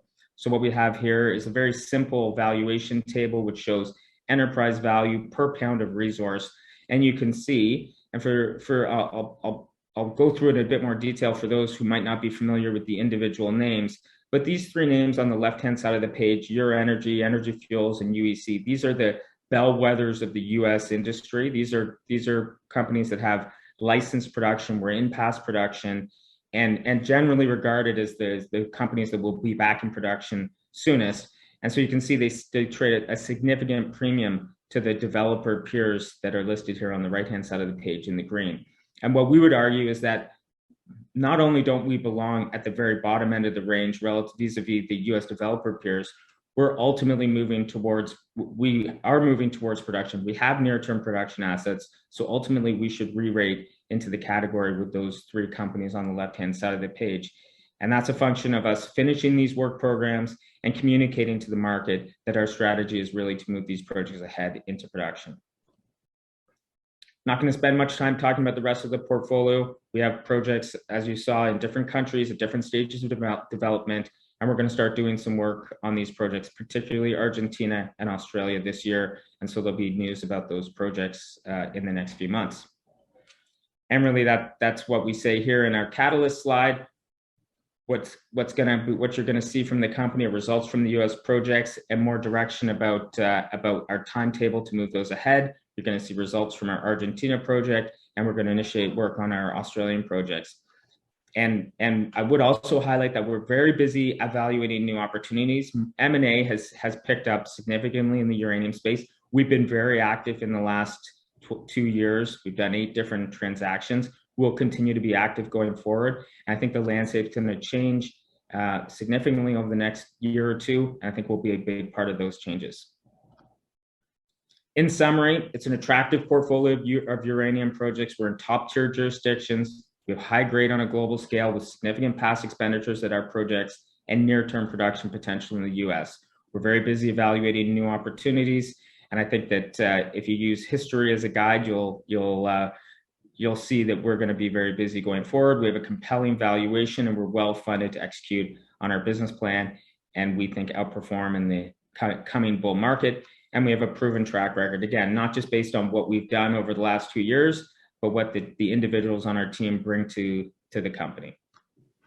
Okay, Philip, thank you very much indeed. Let's start the Q&A. Let's start at the very start of uranium, shall we? Uranium and vanadium, what exactly are they used for commercially and industrially? Okay, yes, great question. Uranium has one use. It's to power nuclear power plants. So all the reactors around the world, 440 odd reactors, all require uranium every year as fuel for those reactors. Okay, Britain's soon to have some mini reactors. In the Ukraine, they've got nuclear reactors, but they're in the middle of a war zone. So to what extent do these ebbs and flows in terms of demand, where do they leave sentiment at the moment vis-a-vis uranium? Sure. I mean, look, uranium demand is quite slow moving, and it doesn't, other than black swan events like Fukushima, where reactors in Japan and then ultimately Germany came offline, you don't see a lot of sort of demand changes that you can't predict. So a new reactor takes 10 years to permit and build, and you know when they're coming on. So you can really understand, again, outside of black swan events, how much uranium is acquired on a year-to-year basis. But I would say that generally speaking, uranium and nuclear power is becoming much more desirable, globally, particularly as we look to reduce the carbon emissions from power generation. And increasingly, nuclear is being branded as low carbon, particularly the quality as a baseload source of power. And I think it's being more and more understood that it's required part of the mix to keep a low carbon electricity generation footprint. France is keen on it. Germany has abandoned it. Why do you think this super cycle is going to happen? What does it say in your bones? What do your bones tell you about what you just think of as the super cycle to come? Yeah, look, I think that there are some outlier countries who are saying no to nuclear power, but I think they're increasingly getting pushed in that direction. The small modular reactor projects that you're talking about, they're getting a lot of traction and they have a lot of favorable qualities. But I think ultimately it's places like China that are growing their fleets, and they're not going to stop because pollution is a real thing and they need baseload sources of power, and renewables can't fill the gap as quickly as everybody would like. So nuclear has a role to play, and in fact, it's new reactor builds, it's extending lives of reactors that we're seeing in the news every day, notwithstanding a few negative headlines here and there out of countries like Germany and alike. Okay, so what was your strategy in terms of you've got 30 different projects at the moment? I understand. We'll come to Utah in a moment, but why such a broad portfolio of assets, and what exactly do you plan to do with them? Are you going to trade them on? when the price gets stronger, are you going to do the inferred and material resource thing and build them up? What's the plan? So the original strategy was we needed a diversified portfolio because the geopolitical risk around developing a uranium project can be quite high. And what we've seen in the last 15 plus years is that jurisdiction can go from pro-uranium development to anti-uranium development almost overnight, and you can't see it coming. And historically, single asset, single jurisdiction companies in the uranium space are inherently higher risk. So we wanted to put together a portfolio that insulated us from that risk. And now as we've advanced the portfolio, and we started off doing smaller acquisitions, and we've ultimately done bigger acquisitions, a la the Energy Fuels transaction, what we're going to do is continue to build out our production portfolio and development portfolio. So it's produce in the US and find a development project to come behind that. It could be something in our existing portfolio, or it might be something that we bring in. And as we build that portfolio up in terms of the proper development assets, some of the assets in the portfolio may not fit. And a la what we did with Labrador, we might look to spin those off. And the key thing about Labrador Uranium is the shares that Consolidated took, we gave them directly to our shareholders. So all shareholders got direct exposure to that in a stub of a share for each share they own in CUR. And we'll continue to do that as our strategy if we go ahead and spin out other projects. Okay, Josh Cole asks that very question. He says, have you considered farming out the smaller assets? Which is exactly what you're talking about, yes. So then to focus your cash flow in Utah, which is the biggie. That's right. So the answer is yes. But I think, and again, Labrador, I think, demonstrates how we made 1 + 1 = something more than 2. So we took our project and we took projects that a company called Altius had that were around our project. We combined them into Labrador Uranium and made a very large ground position in an extremely exciting camp and a more focused exploration play out of Labrador Uranium than just developing the resources that we had ourselves in Labrador. Did you feel that the whole Labrador experience was a positive thing for the company? Did you make money out of it? Oh, it was a tremendously positive experience between what we paid for the asset, what we ultimately put it into Labrador for, and then the ability to bring on additional capital. Again, we raised $18 million in it, and now it's going to spend $7 or $8 million this summer drilling and exploring in that camp. So a positive experience. Okay. Very positive. Another question from Pete Higgins this time. Given the current global geo and macro issues, we're hearing about more talk about clean energy. Clearly, it's all about clean energy. So where do you feel that uranium sits in this ESG clean energy space? Well, I feel like it sits right in the middle. There's different sides to that argument, but it's low carbon baseload power generation. And so it belongs in the mix with wind and solar and some of the other renewable sources. It has a role to play. And increasingly, I think that the world is understanding that role. Definitely different ends of the political spectrum might have a different view on it. But ultimately, I don't think we can get to these net zero goals that people are talking about without including nuclear. Okay. We're coming to the end of our time, which is a great shame because it's absolutely fascinating.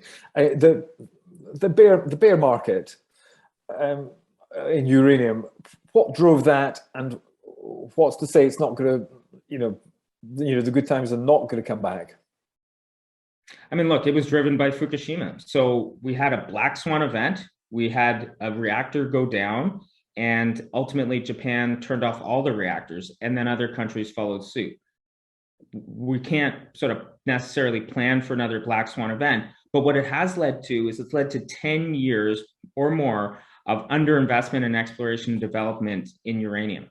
And the reactors still need the fuel, and mines have turned off and exploration has stopped. So the rubber will hit the road at some point where the price will have to go up, rise dramatically in order to bring on new production and new exploration, even just to meet the needs of the existing reactors. Unless the entire reactor fleet goes down, that demand is required year in, year out. And those are long life assets that can't shut down. They need to stay on to keep power into their grids. Philip, when might that moment be? When might the rubber hit the road, in your most elegant phrase? Look, we've seen it sort of hit the road this year already. Uranium prices are up. They were much higher than they are today. They pulled back on a spot price basis, but I think we've got 12 to 18 months before things, particularly on the long-term contracting side of the equation, come to the fore and prices rise dramatically. Okay. Thank you so much for that. You've been a complete star. My goodness, you talk very quickly and pack a lot in there. That was fantastic. Thank you. Okay, great. Thanks very much. No, it's very educational for us. We don't really get that. You're the first in 4 years. You're the first uranium explorer developer that we've actually spoken to on LSE. So thank you so much. It's been huge. Thank you very much. Yeah, thank you. Okay, now it's time to speak to David Talbot. He is the head of equity research at Red Cloud Securities. He's a highly experienced mining equities analyst. He's speaking to us from Toronto, Canada today. He originally worked as a field geologist and since then has been a leading equities analyst in the mining sector for over 20 years. David's going to put Red Cloud Securities into context for us. He's going to talk us through uranium and he's going to talk us through lithium. Really, it is slightly useless, slightly pointless me introducing David when he's here himself. David Talbot, why don't you introduce yourself? Thank you for that, Donald. Appreciate it, and thank you for the invite today. My name is David Talbot. I'm Managing Director, Head of Research at Red Cloud Securities. I am a geologist by trade. I worked for 10 years in the global exploration industry. I worked for Placer Dome, Franco-Nevada, and Newmont. So really cut my teeth on the greenstone belts of Ontario, the Gold Camps, Timmins, Kirkland Lake, Detour, Musselwhite, Hemlo. Following the Franco-Nevada Newmont merger, I did make the jump to capital markets. So I joined Dundee Capital Markets in 2003, which later morphed into 8 Capital. I think I was about 2016. And, I covered the gold stocks at first, but by 2007, I was covering uranium. And by 2009, I was covering the lithium sector and then had a full push into the battery metals sector, followed graphite, cobalt in coming years. So at the beginning of last year, I made the jump over to Red Cloud Securities. That's a Toronto-based brokerage firm that covers mining and only mining. And, as a geologist, I enjoy working with these junior mining and exploration companies. I like evaluating early stage projects. As a brokerage firm, a lot of our clients will play these smaller companies. So the bulk of the companies that we work with are typically sub 250 million market caps. And, we do cover stocks in the 1.5 to 2.5 billion range as well. We just spoke to Sigma. We've got Energy Fuels, NextGen, Seabridge, Lake Resources, for example, that we work with. But, our team approaches analysis of these companies with the technical eye. So, we have 3 geologists and a mining engineer on our team. We don't necessarily get into producers quite as deeply as other firms. We want to help our clients on the technical side. So for those of you that aren't familiar with Red Cloud, we're a little bit different than the traditional brokerage firm, given the 2 sister companies. And this has attracted that wide variety of firms to work with us. First of all, Red Cloud Securities, that's the regulated side of the business. It's the one that I spend most of my time in as being a research analyst. Typical investment banking, sales, research, trading. We have an extensive sales coverage, institutional, retail, all cap, etc. But a large part of our business is also market making. We help out about 50 to 60 junior exploration companies there as well. And I believe last year we were top 3 in Canada with number of equity financing deals in the works. And I think kept our research team very busy. I think we wrote on about 140 different stocks last year. The Red Cloud Financial Services side is, I think, where we're differentiated from every other bank or boutique. Now, we can manage investor relations campaigns, but really our expertise here is the market roadshows and conferences and webinars and podcasts, social media accounts. I think we probably do 50 or 60 companies' social media. In-house, we do professional videography, website design, dedicated graphic design. We can do company rebranding. Red Cloud TV works with the CEOs to bring their stories to our clients and the general public as well. We try to be a one-stop shop for junior miners, eliminating the need for them to go out and hire several companies to perform these tasks. And really what this does is it saves everybody time and effort and money and lets the companies put the money into the ground. So, that said, I'm pleased to speak to everybody here today. And thank you again for having us on. You had presentations from 3 excellent companies Red Cloud's been working with here in recent days: Sigma Lithium, E3 Lithium, and Consolidated Uranium. That's 2 lithium companies, 1 uranium companies, and sort of a function of the current market out there. I think while gold companies dominate the TSX Venture and the Canadian capital market scene, and it does make up probably the bulk of our corporate client list as well, we do believe that the lithium sector and the uranium sectors are of utmost importance here, as really this green energy and EV transition we see underway globally keeps moving forward. And you heard about those 3 stories directly from management, so I'm not going to dwell too much on those stories. I'll make some comments, but we did speak to these top picks recently on our own podcasts at Red Cloud. So, and I'll speak to a few other names in the moment, in a couple of moments. But we did handpick Sigma and E3 and Consolidated to speak to. We do think these are emerging companies in their respective sectors, emerging as leaders, should say, in their respective sectors. So, Sigma Lithium, we don't necessarily cover the stock yet.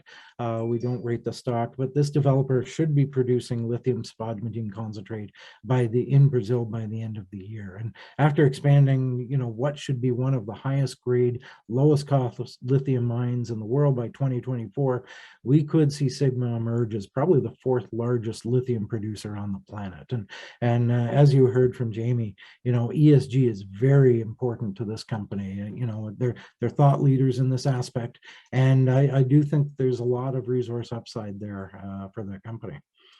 E3, this is a company that's covered by another analyst in our shop, Kobe Kushner. He has a buy 750 target price on the company.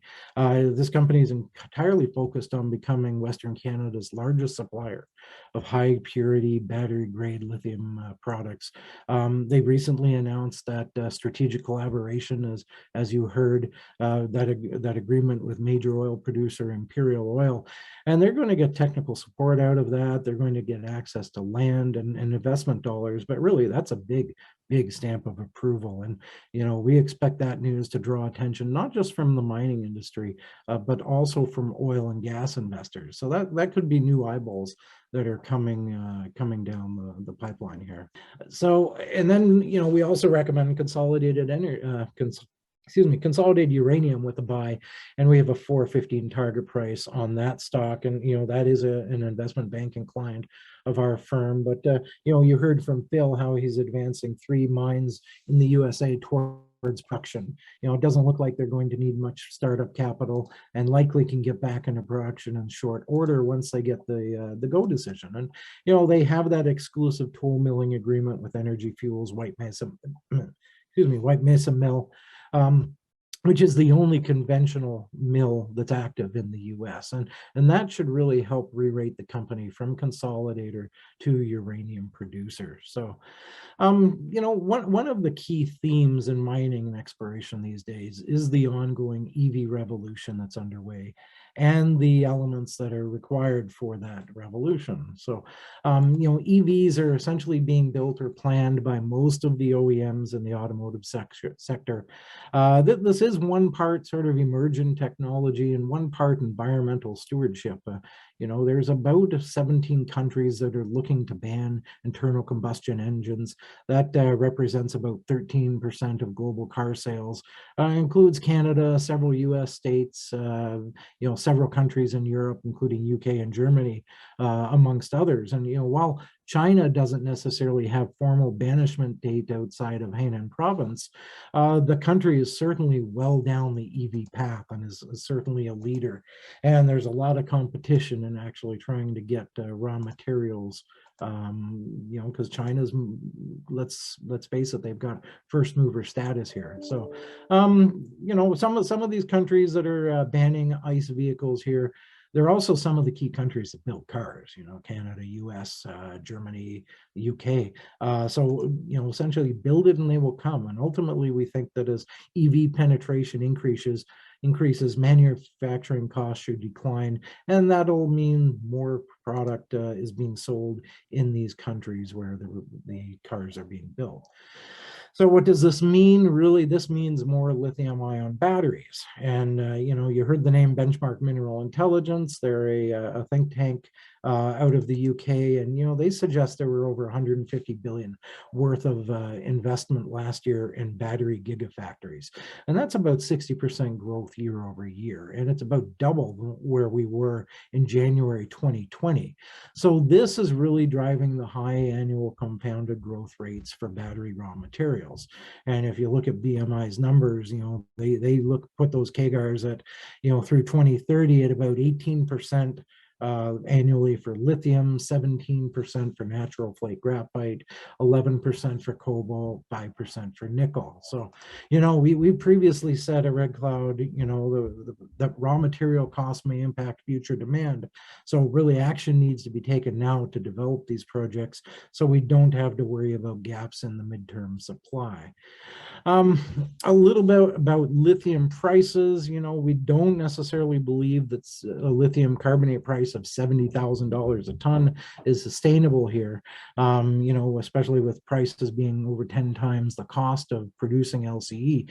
The issue isn't necessarily about marginal cost, typical of most, you know, supply-demand dynamics, but there's a little bit more at play here. I think, you know, investors need to treat lithium as an industrial mineral. It's not like gold or silver or copper or uranium. You know, this means that pricing is related to the quality and attributes of the final product. And, you know, that the other thing is, you know, not all deposits are created equal in any commodity, you know, but for lithium specifically, prices are based on purity, impurities, electrochemical properties, and whether we're talking about end products that are desired, you know, are they producing a concentrate, a carbonate, or hydroxide? So, you know, I think it's more like an iron ore or graphite situation in the lithium sector. You know, certain impurities certainly make a deposit unsaleable sometimes or at least unusable by the battery industry. It doesn't matter how much supply there is. Secondly, and probably just as important right now, are geopolitical influences. And it's no secret that China has been buying as many lithium projects as it can around the world. Many jurisdictions have now classified lithium as a strategic metal, Canada and the US included. Others have gone so far as to nationalize the industry, such as Mexico, or to make that threat, such as Chile, before they, it looks like they might have backed down from that threat a couple of weeks ago. But we would expect a larger proportion of protectionism surrounding the commodity on the mining side. And, you know, this is really characterized by security of supply by the end users. You know, many battery manufacturers and even OEMs are now coming upstream to get involved at the company or deposit level. And, you know, we're seeing a greater push by, at least from a lot of Western companies, you know, Ford, GM, Tesla, get involved at the project level. So, you know, what we're seeing essentially is, you know, more activity in sourcing raw materials in North America and Europe. And I think this will lead to a game of us versus them. So China versus the West. And, you know, as said, 150 million spent on battery manufacturing plants last year, up 60% year over year. We think there's more to come. The competition is going to be fierce. And, you know, this is really probably going to be the main key driver of lithium prices now and in the foreseeable future, regardless of the cost profile in the short term. So, you know, we continue to grow our green energy coverage here at Red Cloud Securities. We now follow about 12 lithium companies, plus a few others that have lithium assets as well. There is another lithium exploration company I'd like to mention today, and I apologize I don't have any slides here, but the company is Patriot Battery Metals Inc. So that's PMET on the CSE, and we don't rate the stock right now, but this is a $230 million Canadian company, and they own the large Corvette project in Quebec. This is a tier 1 jurisdiction, excellent infrastructure, even in the north where they're working. And we believe the Patriot's really on a game-changing hard rock lithium pegmatite trend where it's working. There's potential that this is they've got a high grade and diversified commodity mix, a lot of potential on the project that includes orogenic gold, VMS, there's ultramafic, nickel, copper, PGE as well. But we do believe that the lithium potential is what's catching investor attention right now. And, some of the early drill results are impressive.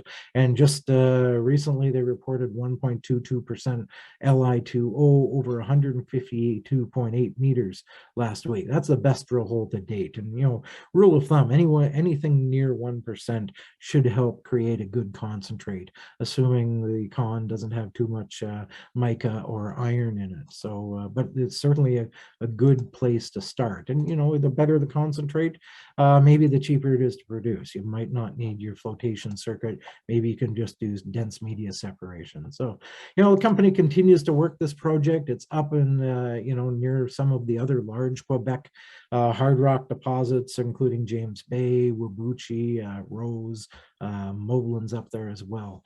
So, there are 3 trends on the property. There's that 50-kilometer long lithium trend. They've already confirmed about 25 kilometers of strike, combined strike of lithium pegmatites.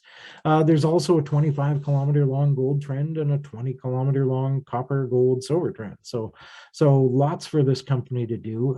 Blair Way, he recently assumed the CEO role. He's aided by VPX Darren Smith. So I think Patriot and Corvette really should remain at the forefront of lithium exploration projects in Canada. Just switching gears here a little bit. Last week, Red Cloud hosted its virtual uranium conference. We had about 23 companies in attendance. We had keynotes with Sprott Physical Uranium Trust. We had Horizons Uranium ETF, a fireside chat with 3 buy-side investors on the institutional side. And the theme to our uranium conference last year was "This time uranium investing is different." Well, this year I think we're in for more of the same. Some of our takeovers really remain the same. ESG investors are taking notice of the sector. Uranium, it's finally getting recognition as a green energy source. And, there's a lot of support coming out of the US for both nuclear and for uranium. Demand for physical uranium has increased considerably, both by investors. We've seen the emergence of Sprott Physical Uranium Trust, and probably for the first time I can recall in 15 years covering the sector, by uranium companies themselves as well. So last calendar year, uranium prices rose from $30 to $40 a pound. So summing it up, I think 2021 was really about physical uranium investment. Now in 22, I believe that yes, physical is a key issue, but we also have a layer of geopolitical risk that we really didn't pay as much attention to prior, and namely that was some unrest in Kazakhstan earlier in the year, and then the invasion of the Ukraine by Russia. But bottom line, I still like the potential for uranium fundamentals to drive the sector higher. There's with disinvestment in the uranium sector, there has been lack of exploration, lack of discoveries. New mines will be needed in coming years to replace mine closures, let alone cover the growth in uranium demand. Perhaps current prices will help. We're just shy of $50 a pound right now, but many believe we still need to get higher. So I would say uranium prices are much more volatile this year. We started the year at $40. We went to 63. We went back to 43. We're now bouncing around. I think it's $47 right now. But as such, many of the uranium stocks have been been bouncing around as well, and performance has been mixed over the past quarter. And with this volatility, I do see this as a good entry point for several of the stocks. Now, you heard from Phil Williams earlier as well, but there's a couple other uranium stocks I'd like to mention. Global Atomic, first of all, we have a buy in a 720 target price on this one, and this is also a Red Cloud banking client. But they've had a couple of notable news items recently. They've received a letter of intent from a banking syndicate to finance its 90% owned Dasa uranium project in the Republic of Niger. This includes previously announced indication from Export Canada Development to fund, I believe it was 70% of its debt or something in that ballpark. And this was likely spurred on by its recent offtake arrangement. They also received an LOI to procure uranium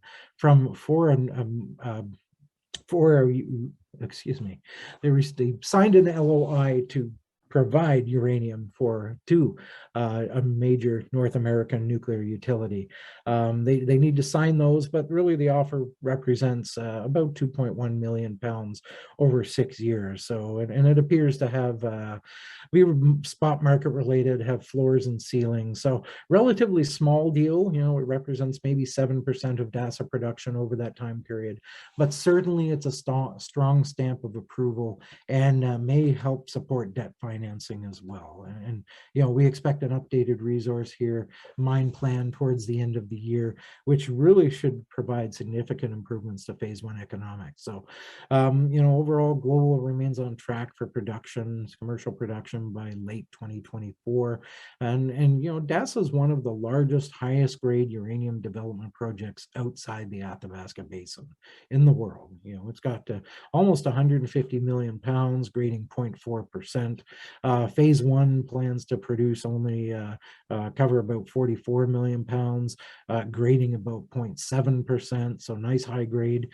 This project's already heavily de-risked. Key permits are in place, plus there's an MOU offtake for development ore with Orano. So that's sort of our first uranium pick, Global Atomic. Now, the next company I'd like to mention is Valor Metals, and we have a buy, $1.05 Canadian target price on that one. And this is also an investment banking client of Red Cloud. So this is an exploration company with a couple different projects in 2 different commodities. So it's advancing its Pedra Branca PGE project in northern Brazil, and its Angelac uranium project in Nunavut Territory, Canada.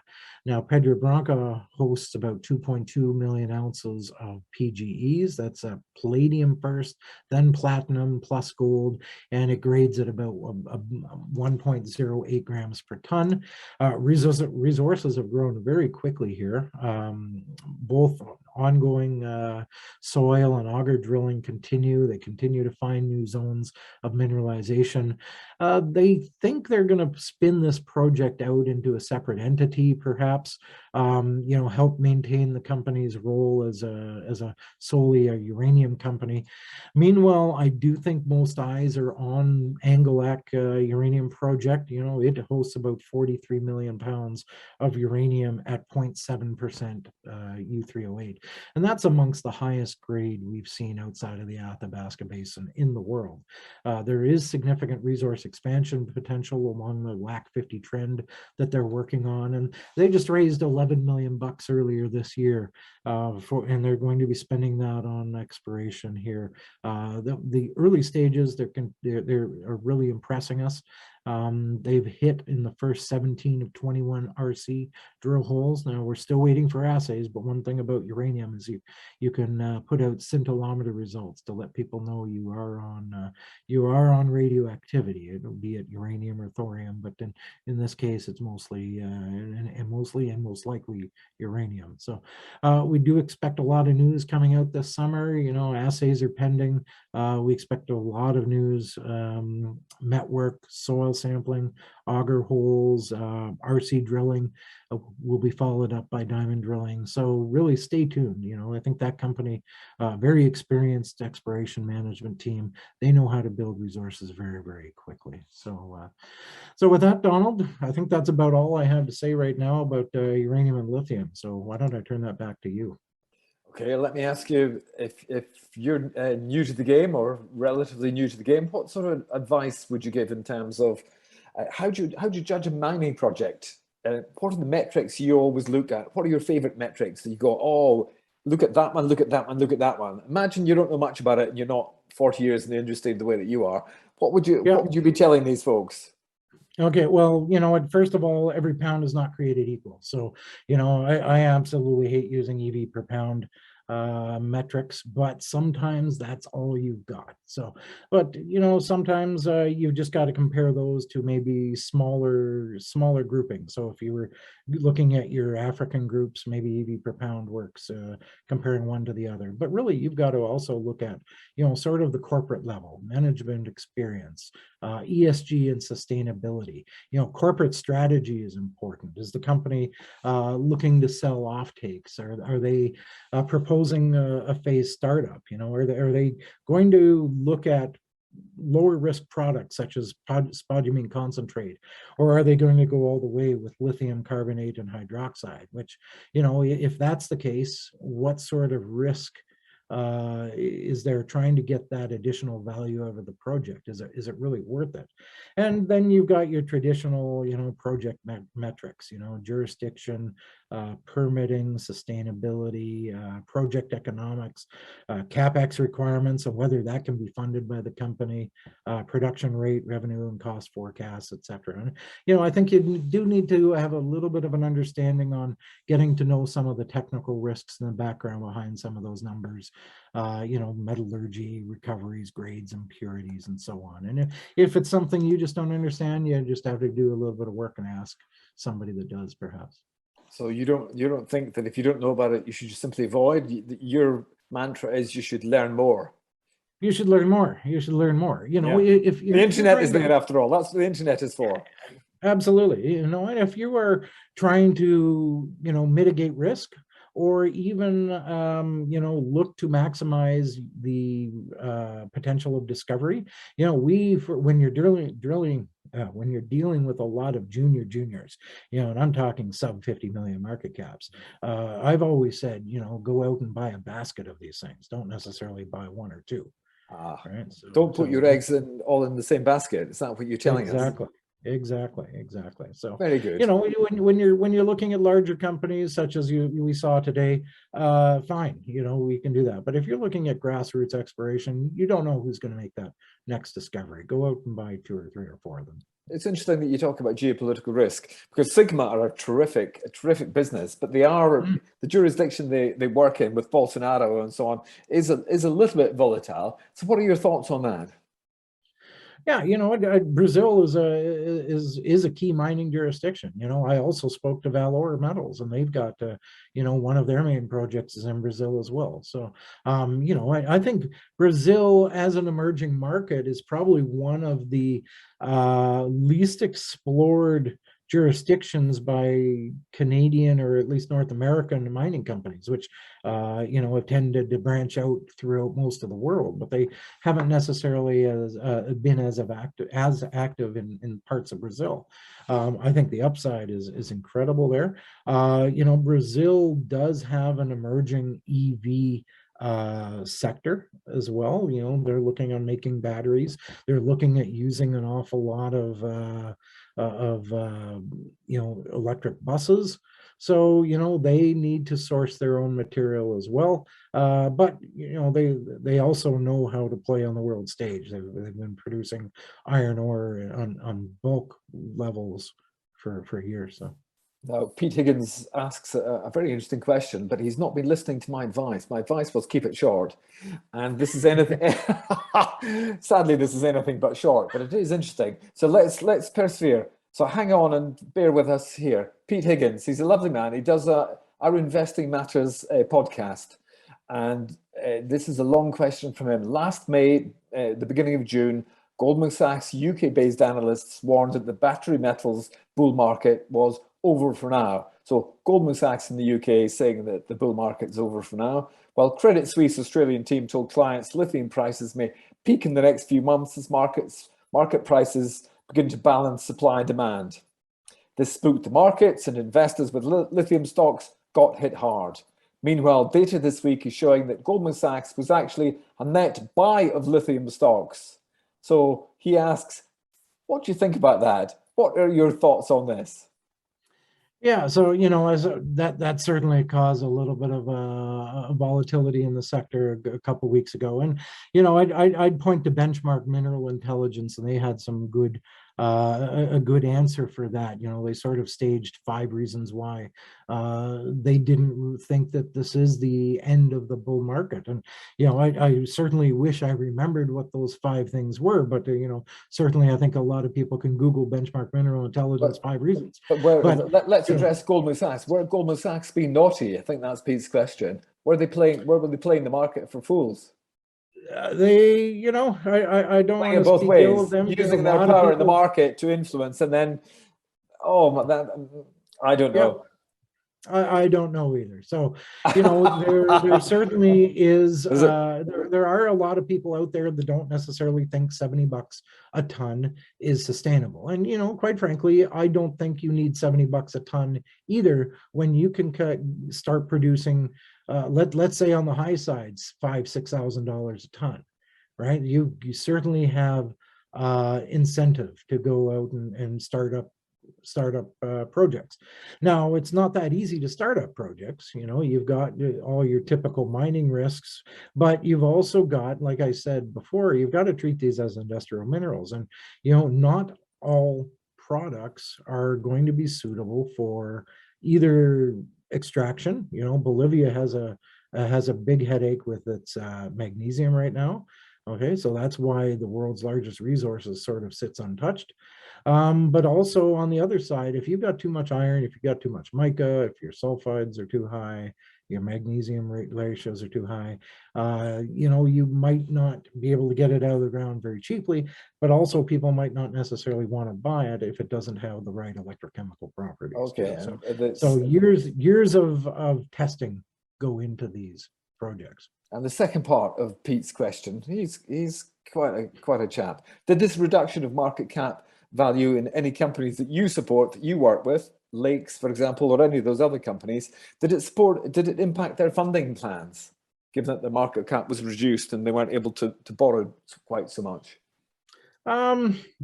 I don't know if it's impacted anybody immediately. I certainly think that the window is still open for people looking to invest in lithium stocks. I can't speak of any companies that have come to market recently. However, a lot of companies that needed to raise money did. Sigma raised money opportunistically already. And they are, they're moving forward fully funded, and they're probably going to even be able to fund their second phase from cash flow from the first phase. But, one thing you do see with these lithium companies is you see the Western governments getting involved, whether it's the UK Credit Export Agency or or Canada. Lake, for example, this is a company that we do banking for. We have a buy on the stock, just full disclosure there. I think the target price is 315 Canadian. 315 Aussie. So full disclosure, I don't own it. It's a banking client. But they have 70% of their debt covered, even if they expand to 50,000 tons a year, like they plan to do with the upcoming feasibility study. And you get I just said I don't know of any companies that financed recently. Well, guess what? E3 just did. They went to Imperial, and if big oil is willing to put its money where its mouth is, then I think that shows that insiders and people that know this industry is going to be around for a long, long time, and we're just at the early stages. David Talbot, thank you so much for joining us this evening from Toronto. Well, it's afternoon for you, but it's evening for us. So, and that's it. That's a wrap for our global mining special, which we did in conjunction with the wonderful folks at Red Cloud Securities. That's David, but that's also, and I have to specially thank Jeff Burdett and Rajni Saperko for their supreme efforts. We were all working over the weekend. I'm not sure we particularly wanted to be, but we were, just to get this event shipshape and sorted and ready for you as an audience tonight.